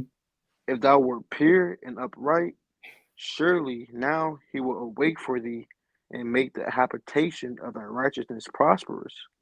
Right? So if we're pure and upright to the Most High God, guess what? He's gonna bless our habitation. He's gonna make us have what? Inherit twofold, man. He's gonna bless us. If you're righteous, you got nothing to worry about, man. Even when you're going through hard times, you lost your job, you know, damn, your woman left you or whatever, you're going through trials and tribulation. It may seem like the Lord is trying to destroy you. It may seem like the Lord has left you. But then again, on the flip side, if you've been righteous according to your ability, if you've been righteous and you know that you have been trying to strive for righteousness, the Lord, really don't really have to worry about much. You can just say, hey, blessed be the name of the Lord. That's what Job said, you know? What shall we receive good of the Lord at the hand of the Lord and not evil, and not evil also, man? So Job, he understood on one level what was going on. That the Lord, he can do whatever he wants, man. But at the same time, he's not going to suffer you to be moved because you're righteous. But Khan. Verse 7. Hmm. Though thy beginning was small, yet thy latter end should greatly increase. It's going to greatly increase. And that's also a foreshadowing in the brother pool of Revelation 3:19. Khan. That's a good precept as well. Right. Yeah, Khan, I can get that real quick. Revelation chapter 3 and verse 19. And it states, as many as I love, I rebuke and chasten. Be zealous, therefore, and repent. Exactly, man. As many as the Lord loves, he rebukes. And the Lord said, hey, be jealous. The Lord said, the Lord didn't say, kind of put your head down, right? Kind of be like, oh my God, woe is me, right? Kind of just in your room, you lock yourself in your room, just sitting down there crying, right? Your brother's trying to call you, just hit decline, right? You're like, hey, pick up the phone. You're like, uh, yeah, I'm not trying to talk right now, right? You just put down the phone. You haven't talked to your brothers in a whole week, right? And you're just mourning off of one little thing, man. The Lord, hey, these scriptures are here for our comfort as well and for our edification. But Khan, you got it, King. I definitely want to jump the gun, but yeah, You got it. I just want to say though, yeah, the Lord going to definitely increase you. I could get one precept actually. Will definitely increase you in your latter end. Right. Let me get this real quick in John. Concerned people in the Bible before they became so called rich, well, rich in knowledge and rich in what's called material. It was poor. It was very poor. But I want to get this real quick in John chapter 15 and verse 2. And it reads, every branch in me that beareth not fruit, he taketh away, and every branch that beareth fruit, he purgeth it that it may bring forth more fruit. So the Lord, if you're doing the Right. things you need to do, the Lord going to purge you, prune you up, get you, shape you right and things in that nature. Then you're going to bring forth more fruit. And that's a spiritual level. When you prune a tree, you might lose some fruit. You might have to cut off a branch and things in that nature and prune it. It might lose some fruit, but at the end of the day, when it start growing again, it's going to grow more fruit. On the spiritual aspect, when you start Hmm. going through it and things in that nature, you have to go through it in order to bring forth more fruit. You can't just be prosperous all the time and bring forth more fruit. No, that doesn't happen. You have to go through it, and guess what? Then you start bringing forth more fruit. So it's spiritual in this thing. But, Khan, that's right, King. That's right, huh? Khan, yeah, you got to go through it in order to get to the kingdom, man. But Khan, yeah, that's really all that I have right now, right? Because, yeah, right, I had this precept there, right.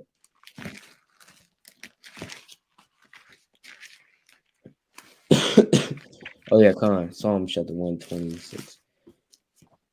Um, it's the book of Psalms chapter 126 and verse number 5.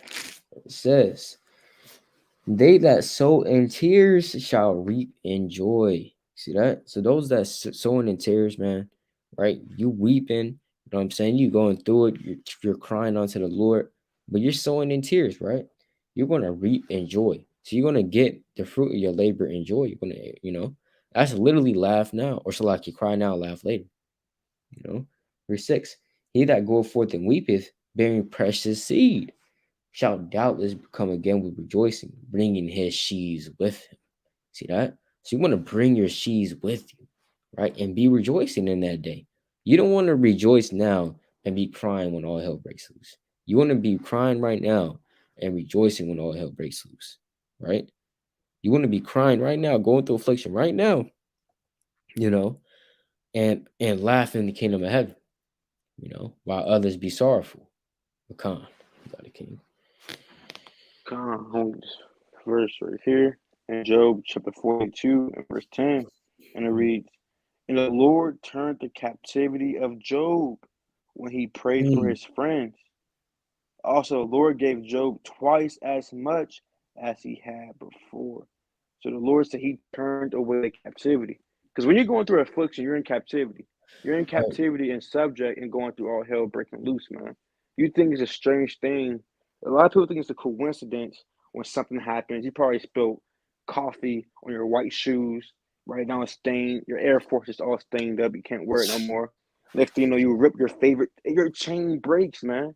The chain you wear every day, it says Yahweh Shah on it. Guess what? You don't wear it no more because it broke. It broke what 2 days ago. Is that a strange thing? Right? No, hey, guess what? You right. probably got I don't know, man. I don't know what Jake be going through nowadays. But you probably going Mhm. through it. That's all captivity and affliction. Right? But the thing is, the Lord said, I'm gonna read it again from the top. The Lord turned the captivity of Job when he prayed for his friends.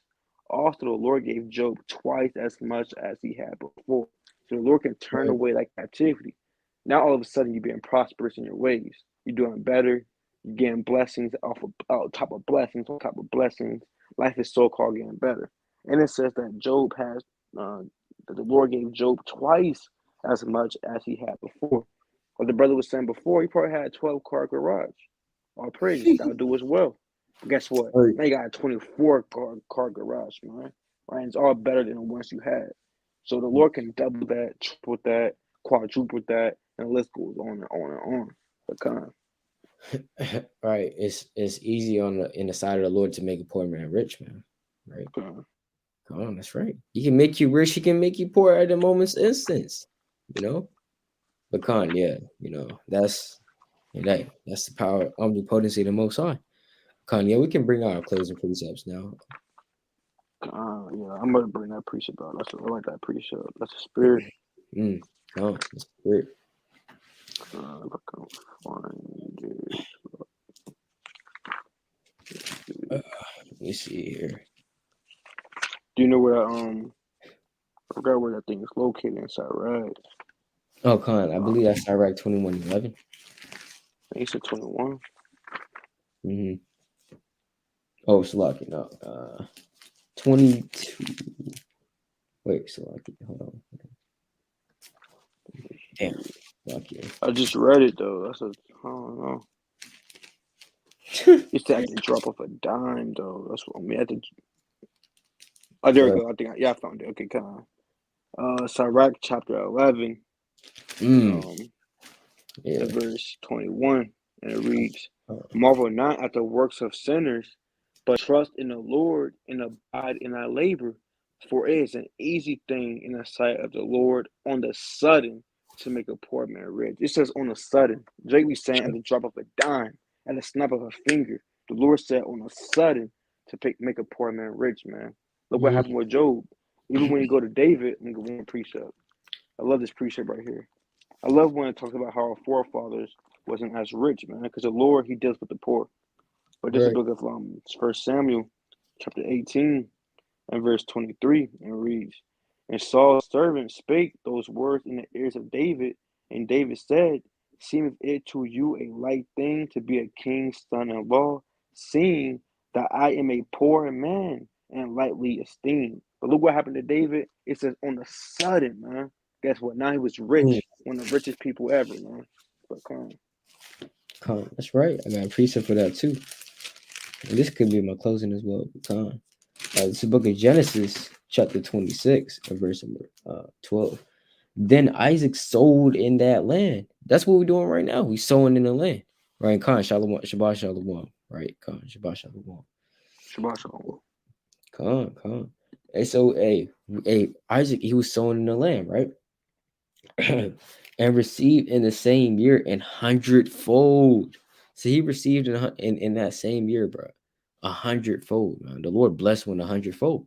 So you're going to be blessed, Lord willing, part of that number, right, in the kingdom of heaven with a hundredfold. You may not, and you think you might have something now just because you got the iPhone 13, you got the AirPods Pro, you got you got a new car, you got a Honda Civic, and you think that, hey, you saying, hey, the water get how about Shah blessing me. You have a no, yeah, you have your own mean cottage. Jake, hey, sometimes Jake is simple, man. Right? He's just, living the simple life. And he's content with that. Especially of those of us in this truth, the Lord teaches us that we must be content with what we have.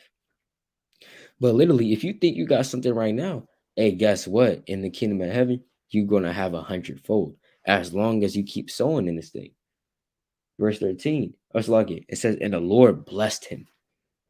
Verse 13, the man waxed great and went forward and grew until he became very great. Right? So you're going to keep waxing mightier and mightier in this thing, right? If you're under the protection of the shadow of Almighty, if you're part of the elect. Verse 14, for you had possession of flocks and possession of herds and great store of servants, and the Philistines envied him.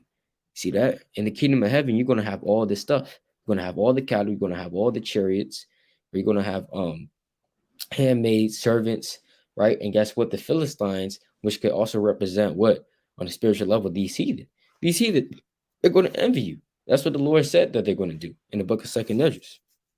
The heathen are going to envy you, but shall not be able to do anything against you, man. Right? Right? So they're not going to be able to do anything against you. They're just going to be sitting there saying, "Oh, damn, must be nice to ride in a chariot." You know what I'm saying? You fly to the damn plantation. You check on your slaves. Yeah, so how's it going on? Right? So how's it going on? You got Ham as the overseer, right? Yeah, so what's going on? Am I getting my increase or what? You check in, right? And then you just kind of it kind of let's say Lord willing, it's right. Come on, Lord willing, right? But and then you leave, right? All right, come on, all good, right? And you leave, you fly off in the chariot, right? Hella fast, and the damn your slaves are like, damn, right? I wonder what it's like to fly in a chariot, right? Just like how what I'm saying, you're working at the plantation, your boss kind of pulls up in a Mercedes, a new Mercedes Benz. You pulling up in a damn 2004 Toyota bucket, right? It damn barely works. You know what I'm saying? Always breaking down on you. Pull up the car, right? Get out. And your boss, he has his own parking spot. He has a Mercedes Benz. He comes to work. All right, so how's it going on here? Right? You guys doing well? Yeah, good. You know what I'm saying? Yeah, I need those in by Friday. Right? And he just goes back home to his mansion while you go back home to your mean cottage, man. Guess what? Likewise, on a spiritual or basically in the kingdom of heaven, it's going to be like that for these damn other nations, right? And you're going to be the one that's going to be blessed, man. Come,